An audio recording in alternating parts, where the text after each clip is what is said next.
Hello, everyone. Welcome to NB Geeks Let's Talk 10 Forward. We are doing episode 2 of however long it takes us to get through this theme, the universal age of monster movies, specifically certain areas, what was going on in them, and things of that nature. So, without further ado, I am NB Geek, and with me is my awesome co-host here. We have the man who makes Twitter trolls cry and mops the floors with their tears, Jack Beers! And Freddy Bones. And Bones, dressed as Freddy for this Halloween, coming soon to a Hollywood near you, kitties. And also, we have somebody who is very new, but is definitely coming into her own on our channel. She is awesome. She is excellent. She is Alyssa AVP!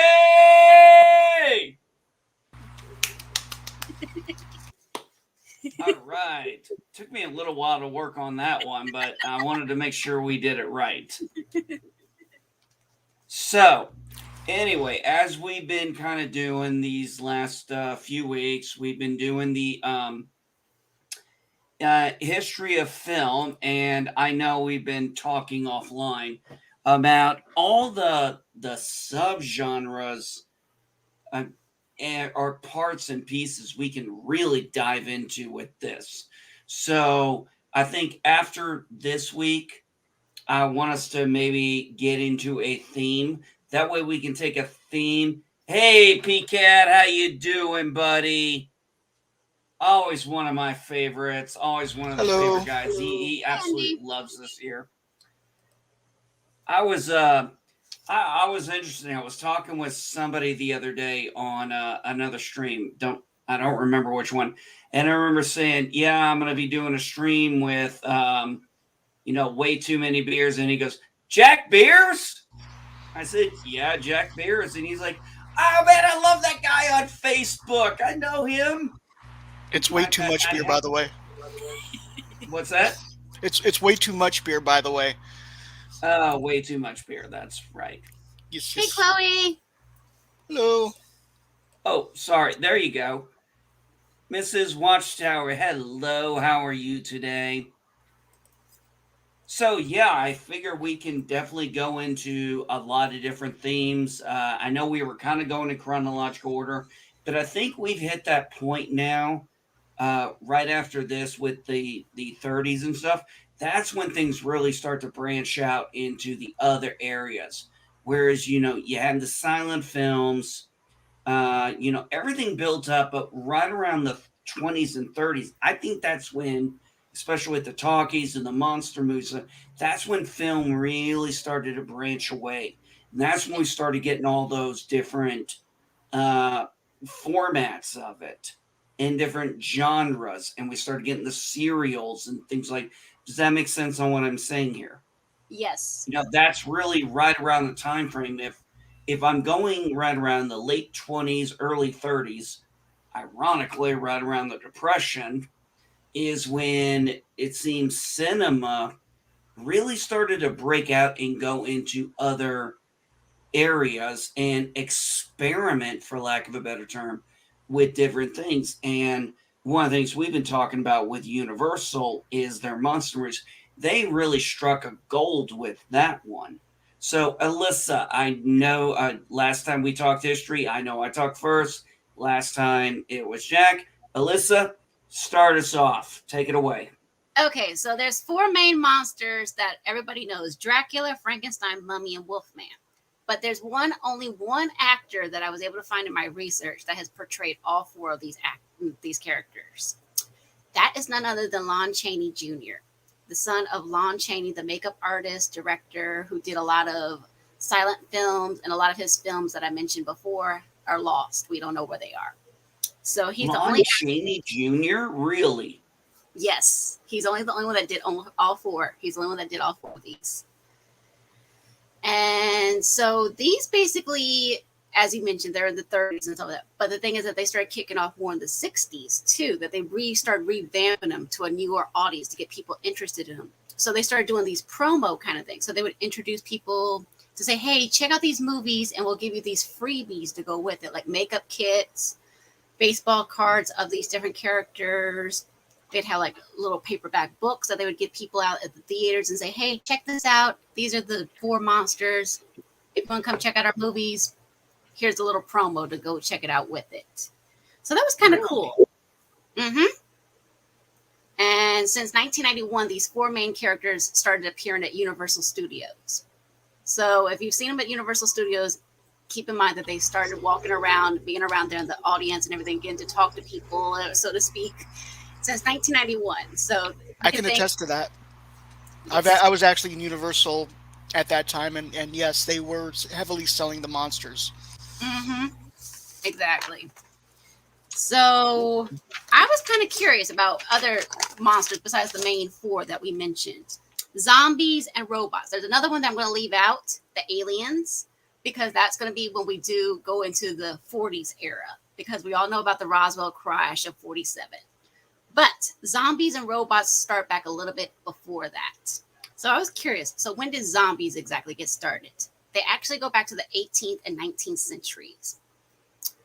And it goes back to the Chinese mythological lore kind of thing, I guess, because they said, well, how can somebody be dead, somebody not dead? And so I think that's how they were able to come up with it, basically.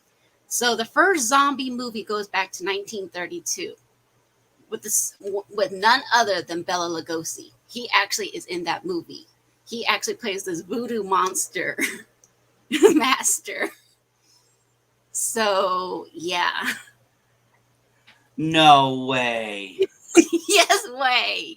Yes way. Bela Lugosi was in the first zombie movie. Yes, he is. And people hated that movie at the time, but now it's got such a cult following that people absolutely love that movie. Now, robots, they actually go back earlier. I was surprised when I checked this out. I was like, when did robots get started? It goes back to the silent film era. They go back to 1919 with Henry Houdini. The magician, the escape artist, the one and only Henry Houdini is the one that came up with robots. He had a 15 installment story arc where he basically introduced these robots to it.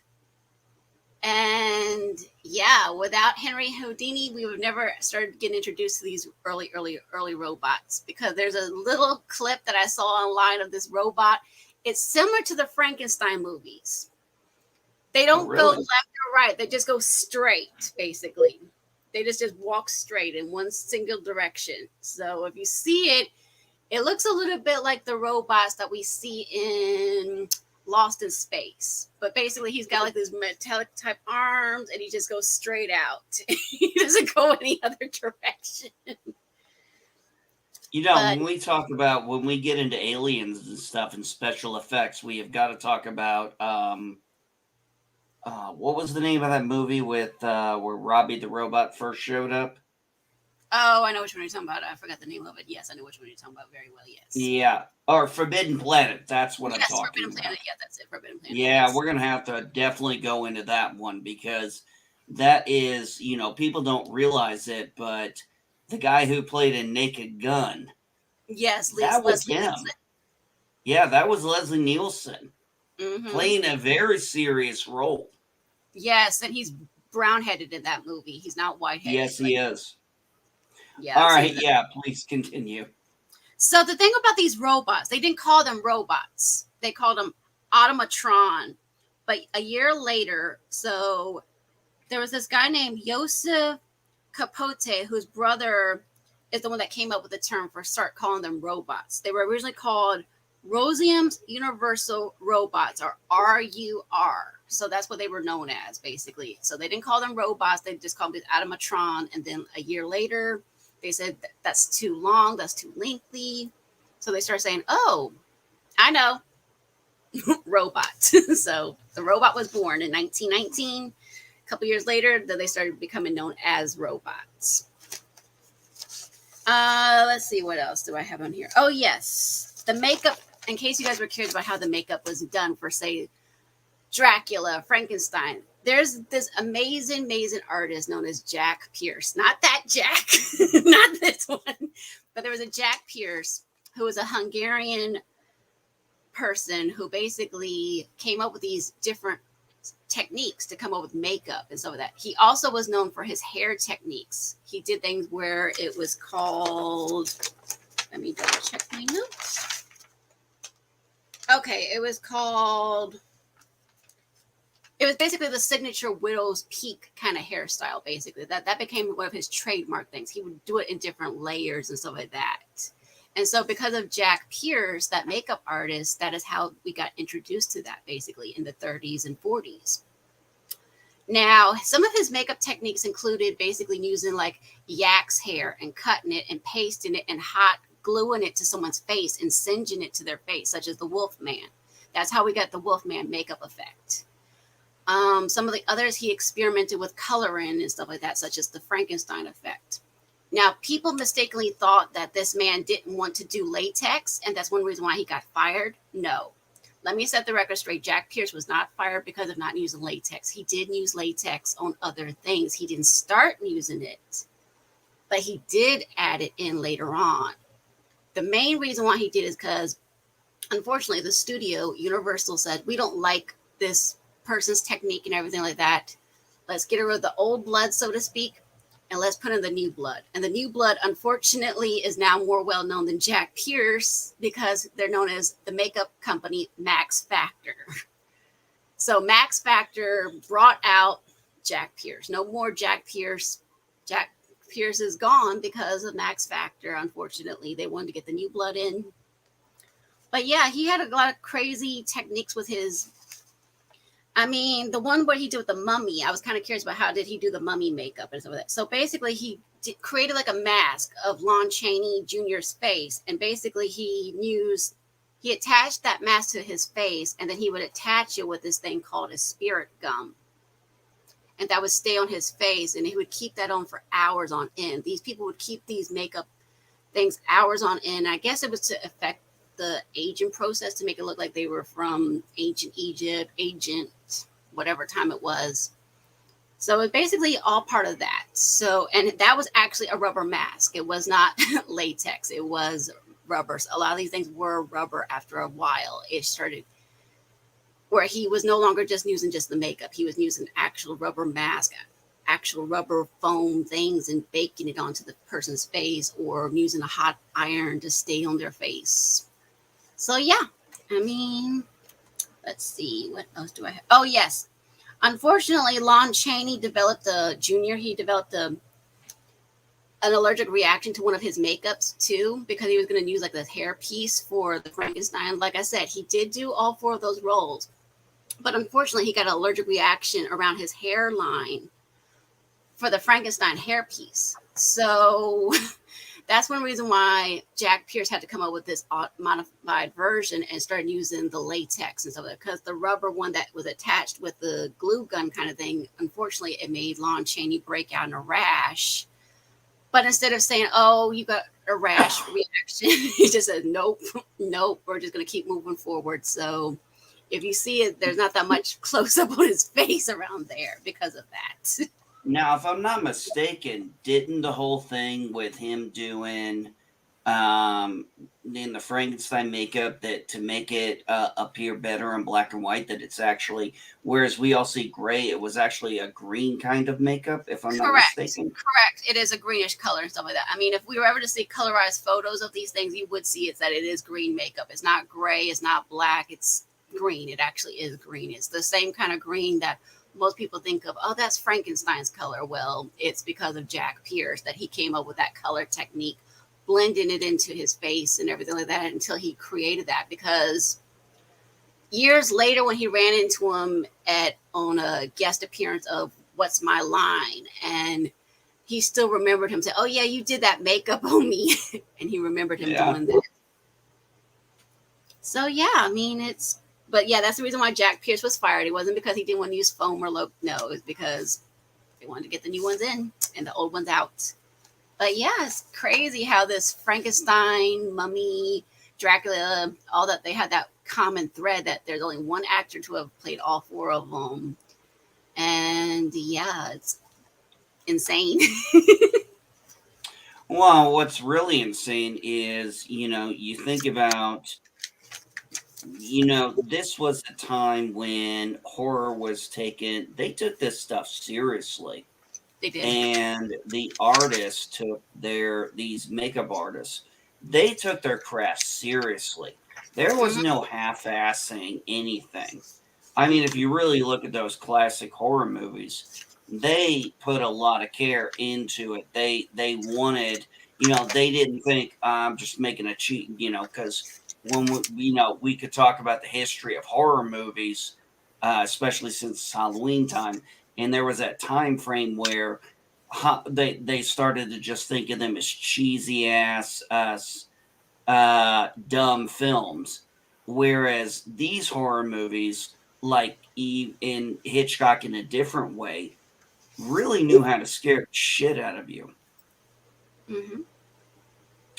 So, they took it seriously, and the makeup artists took it seriously, and that's why I said this is one of the reasons why, these characters are so iconic, is because this was the first time these people who had probably read the book saw these characters for the first time in film. That's why they stand out as these iconic looking characters. That's why, I got a classic Frankenstein. I want a classic Bela Lugosi, Dracula, because that is what I view Dracula as. That's what I view Frankenstein as. Why? Because that's the original, gangsta. Yep. Anything else to add, Alyssa? I think that's everything that I've covered so far. So we have other monsters. We also have gorillas that will be taking over the world. So I'll let Jack talk about King Kong. All right, Jack. I know who you want. I know you've been wanting to talk about this. So let's talk about King Kong. You're muted, Jack. Whenever you get unmuted, buddy. So this is my King Kong. I just bought him yesterday. I found him last week, and I was like, if he's still there, I'm gonna get him. He's pretty articulate. If I knew how to do stop motion very well, I could probably do something with him. He came with a little pterodactyl and this thing. But anyways, so I'm here to talk about King Kong. It's one of the things because I missed it last week. So it starts in 1929. And the guy who came up with the concept of King Kong, his name was Marion C. Cooper. All right. And he shopped the idea around, and RKO picked it up. And he either licensed the movie rights to them, or sold the entire rights to them while keeping publishing rights. There's going to be a lot of disagreement about that in the future. But so they start production on King Kong. And during production, they built this full-size head and torso for some of the close-up shots, as well as like a full-size arm and hand for the shots where, like, the what's her name's going, she's being held and stuff like that. They also built two 18-inch miniatures, and that were made for the film. It's a skeleton of metal armatures that articulate, and it's covered in sponge rubber, and then that's covered in rabbit fur. So if you watch the stop motion scenes, the reason why the fur moves a lot during the stop motion scenes is because it's rabbit fur, and it's very it just moves around a lot. So that that's one thing they couldn't get around. Cooper also wrote a book that was supposed to be released 2 months before the movie. So in 1933, first the book was released, and then 2 months later the movie came out. And then by the end of the year, it had become so popular. By the end of the year, they rushed out a sequel called The Son of Kong. So that was out by the end of the year. A couple of years passed. By 1935, Cooper he made an attempt to make a Tarzan versus King Kong movie, but he realized that he might not have the rights, and so he couldn't make that movie. And then in 1962, Cooper learned that RKO had been licensing the character out for merchandise for decades, and they had recently licensed out the movie for to a studio, a Japanese studio, so that they can bring them together with Godzilla. So that's where King Kong versus Godzilla came out. Cooper dies in 1973, and that kind of sparks a legal thing. What happened was there's a movie producer whose name was De Laurentiis, I guess, and he was going to remake King Kong through RKO. He had come up with $200,000 to buy the remake rights for King Kong, and Universal sued RKO, claiming that they already had a verbal agreement about the remake. So RKO ends up countersuing Universal, and De Laurentiis sues Universal for interference. And then finally, the son of the original guy who came up with the concept, his name is Richard Cooper, gets involved, sues everybody, right? So there's this crazy lawsuit that, like, it's confusing as hell, but the outcome was RKO got to keep the rights to the 1933 film and sequel they did. De Laurentiis, the producer, had the rights to make his 1976 remake. Cooper got the rights to the Cooper estate got the rights to the publication and the 1933 novelization. But the problem with the 1933 novelization was that the copyright had never been renewed. So the novelization was now in public domain. Okay. So because of this, I'm trying to be as clear as possible. So because of this, Universal did have the rights to make a Kong movie as long as it was based on the 1933 novel. Universal, they wanted to make their they basically wanted to make their version of King Kong, not based off the novel. So they struck after all the lawsuits, they went back to De Laurentiis and they struck a deal with him to split the profits, and he would produce and stuff like that. And then they went to Cooper, and Cooper ended up selling, like the rights, because he ended up getting the rest of the rights back, like for all the right besides publication. So he sold it to Universal for $200,000. So now Universal pretty much has King Kong, right? Mm-hmm. Okay, so I just want to make that clear because that was very confusing to me when I first did it. So if you had any questions, like I don't know, but the same. So now that same year, a guy named Bob Burns, he's in one of these prop factories, like these prop warehouses where like the props go to basically be stored before they're eventually sold in auction or something like that. And he finds one of the original armatures for King Kong, and he talks to the person who owns the prop shop, and they just give it to him. And so he now has one of the armatures. They were missing for like forever. And then is that a picture you showed us? That's the second one, and I'll get to. Okay. In fact, if you want to bring that up, I think that's a beautiful like armature, like how they do it. Let me see if I can. Yeah, because there was two of them that were made. The first one that was made. Did you send it to us in the You sent it in the DM, right? Oh, yeah. There it is. Yeah. Yeah. The first one is the one I'm going to show you.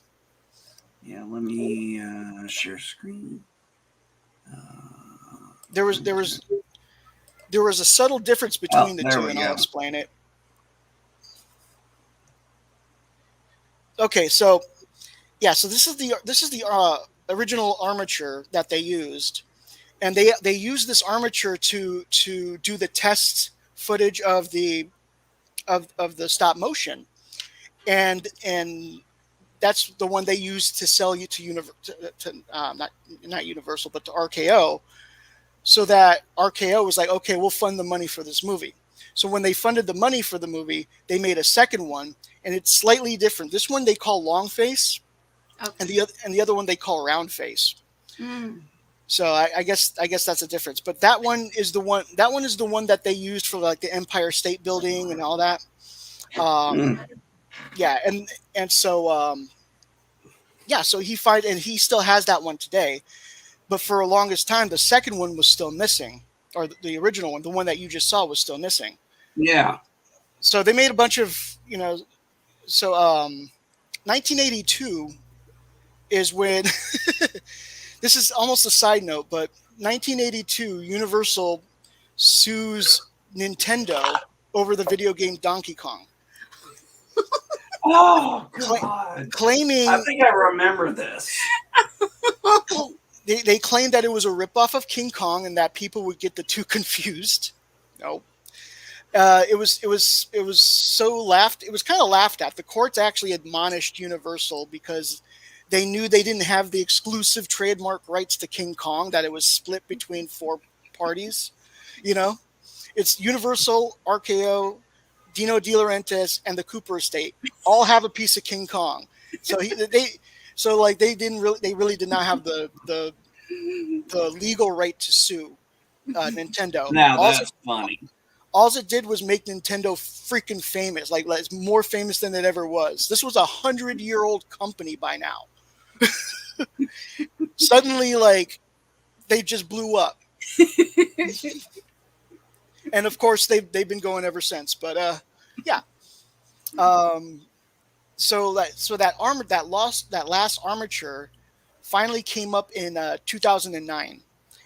It was put up in the auction, and Peter Jackson bought it. And if you saw that picture, that was actually Peter Jackson presenting it to Adam Savage for his tested video. That's where I got the screenshot from. But yeah, so that's King Kong. I thought that was had really interesting stories about that. The next one I wanted to talk about was Phantom of the Opera. There's like four versions of this, four movies. There's four movies that we know of. There's one movie that didn't survive. Like there's no footage of it left. That one, and it was based off it was based off a story that was written in 1910 by a guy named Gaston Leroux, and he wrote Phantom of the Opera based on supposed hauntings in the Paris Opera House. Correct. So the 1916 is when the actual first silent film of it came out. It was like it's Phantom of the Opera, but it's in French, and I'm not even going to try. Ask But me. you should do it. You should do it. What is Phantom of the Opera in French? L'Opera Fantôme. Yeah, basically.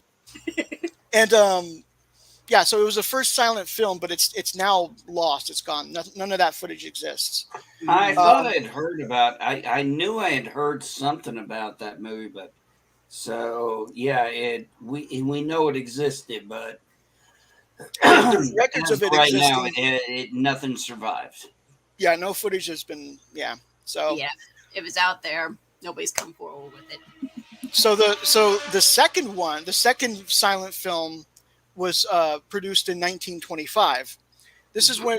So what happened was the guy who owns Universal, Carl Laemmle, he met with the guy who wrote this book, Gaston Leroux, and they were in Paris, and he had mentioned how much he loved the Paris Opera House, which is what that book is based on. So Leroux gives Carl Laemmle a copy of the book.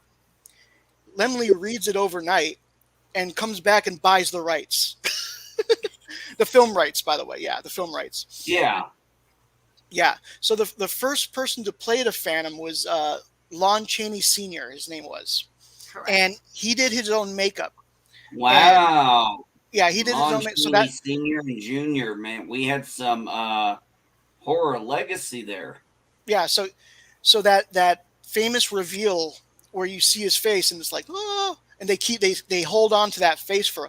They actually kept that face a secret during the film, and they didn't put any public, they didn't publish any pictures or anything. They just waited for people to see the film. That's how they did that. Mm-hmm. And to and for the set, they built stage 28. I think I mentioned this before. Mm-hmm. It's the inside. The inside of it is a replica of the Paris Opera House, and the set stayed intact after they filmed for decades. And Yeah, you so said it's been used for multiple things. yes.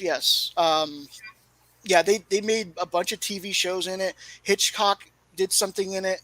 Did one of his Alfred Hitchcock presents in it in that. Yeah, there was a bunch of, and then of course in 1943 they reuse it for the remake of Phantom of the Opera. Yes. Yeah. So that 1943 film, when it was completed, it was originally rejected by the Hays Office. The Hays Office is an organization that was part of the film industry at the time, and it promulgated a moral code for films. And because the reason why they rejected it was because apparently in the movie there was a lot of breast shots of Christine. Mm-hmm. So they were like, no, take those out, and so they had to take them out, I guess. Censorship. It was her. I guess, undressing in the dressing room after a shot or something. Something like that. Oh no. So, Jeez. so Susanna Foster was the person who played Christine. She was 19 at the time. Mm-hmm. She actually remembered that Jack Pierce was involved in this film. Yes. Jack Pierce did the makeup for this film, and she remembered him as a really kind person who took the time to help her with her makeup, even though he wasn't assigned to her. So, so that's the 1943 version. 1962, they do another one, and it's produced by Hammer Films company, Hammer Films, I guess. Mm-hmm. And Herbert Lom played the Phantom in this one. And the only real story that I can find in this one is at one point they wanted him to bang his head on a concrete pillar. And the excuse they gave was they couldn't afford to make a rubber pillar. And he refused because he wasn't going to do that to himself. And so they relented, and it took him about half a day, but they constructed a rubber pillar for him to beat his head on so that he didn't injure himself. So the last one that came out was in 2004, The Phantom of the Opera, and production for that, or pre-production for that, actually started in 1989.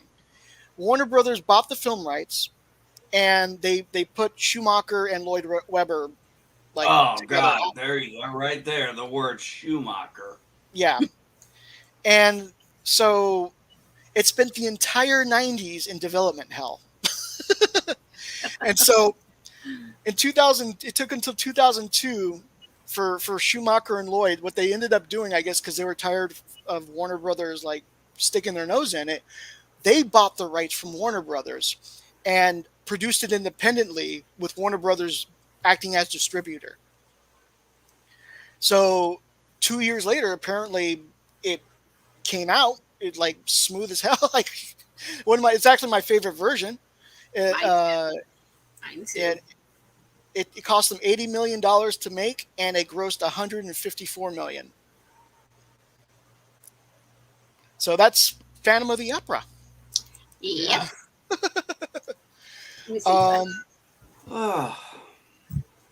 Yeah. So the last one I really have until we get to, I think we're going to get to Hitchcock next Yes. week. But the last one I have is I think your favorite, Creature from the Black Lagoon. Yes, absolutely. Yeah, I that's actually if I find a creature from the Black Lagoon like I was able to find Frankenstein's monster, I'm grabbing that thing like a motherfucker because yes, that is my all-time favorite because it's really one of the original full-length prosthetic costumes you actually ever see in film. Now, Frankenstein's monster, the Wolfman, those weren't full body because there were certain areas that were covered up by clothes and stuff like that. Whereas the creature is an entire prosthetic. And then I found it even more fantastic when I found out it was two people doing it. There was the land version, and then there was the sea version of it. Mhm. And you know the way they were able to get the crystal clear water, and the guy could, you know, do the swimming and stuff. That just made it all the more eerier. It's not something I've ever seen really in a movie with water that has ever been recreated like that or done in such a masterful way. You know, having him go like this, kind of look up, you know, kind of doing this, just kind of hovering over. It's really well done and well filmed underwater. So, anyway, yes, absolutely. Let's go in. We'll end out with the creature from the Black Lagoon. That sounds good. So the creature actually has a name. His name is Gillman. I think That's I something I remember found that that. was yeah. So his name is Gillman. It's pretty easy, simple. Um, so that whole thing started out in 1951. There was a guy named William Allen. He was a producer, and he wrote a treatment using a story that he had heard about a creature in the Amazon River and and the Beast as inspiration. So he Mm, wrote this treatment and he called it the Sea Monster. Oh. And mm. so the following year, uh, apparently, like the studio liked the idea, so they expanded on the idea. They rewrote it into what was called the Black Lagoon. And then the following year, they go into production. Uh, Ben Chapman played Gilman for the majority of the scenes, especially all the not in the water scenes. And Rico Browning played Gilman for the underwater scenes. And I found a couple of stories that he told at a convention one year. So I incorporated into this, but he's very apparently he doesn't go to conventions much or anything.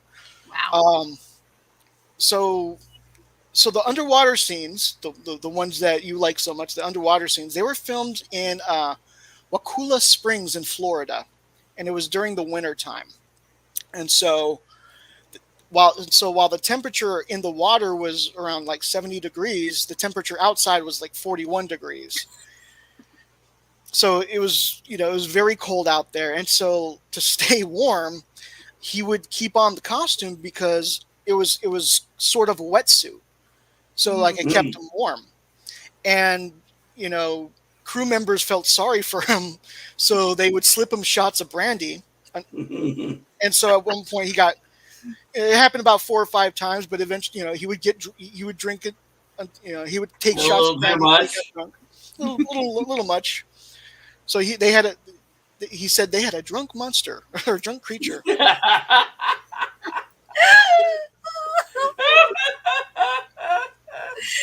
Oh man. So the other thing I was curious about was the like how did he breathe underwater? Like they kept him under there. It wasn't like action and then he goes in there and he does his scene. They kept him down there. They gave him the action, like, and then he would do his thing. So I thought maybe like they hid some sort of like, I don't know, like oxygen tank around or something like that. But what it actually was they put hoses into the water, right, just off camera. And so while he was down there, he would breathe through these hoses. Okay. Jeez. Yeah, and so when it was time for action, he would take a huge breath, and then he would hold his breath, do the scene that he was going to do, and then as soon as the scene was over, a safety person would come and give him more air, like another hose, and give him more air, and that's how he breathed underwater. Okay. Sounds very uncomfortable, to be honest. Yeah. And- Well, there are people out there that actually professionally learn how to hold their breath for various periods of time. Oh yeah, definitely. Oh yeah. Yeah, there are people who've been able to, I think, hold their breath for 5, 6. I think the record's been about 7 minutes. Mm. Oh, and the way he got the role was he was introduced to these executives at a pool party, and they liked the way he swims. So they just came up to him and was like, "Do you want to be a monster who swims?" He's like, "Okay." But Hey, why not? Right.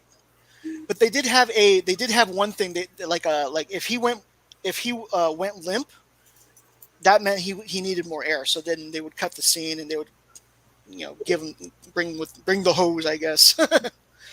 But that was one thing that they knew, like if he like just stopped doing his scene and he goes limp, it's like he needs air. So so Creature from the Black Lagoon was released in 1954, and it made $1.3 million. And the same year, he would also be a stunt diver in 50,000 Leagues Under the Sea, which I thought was pretty interesting. Mm-hmm. Really? Yeah, and then of course, because Creature from the Black Lagoon was so popular, there was a sequel in 1955 that he was part of, Revenge of the Return Creature. of the Creature, the Black Lagoon. Yeah, and then 1956, The Creature Walks Among Us. And then Which is terrible. And then this is something that surprised me, actually. In 1963, this same guy, Browning, would go on to co-create a TV show called Flipper. No way. He co-created Flipper, Wow. the creature from the Black. Co-created Flipper. I'll be damned. Oh man. All right. Unless you got anything else, I think we can end it on that one. You got anything else, Alyssa? Nope. I don't have anything else. All right. So, what's our theme for next week, guys? Alfred Hitchcock. Yeah. Alfred Hitchcock. We'll mention All a right.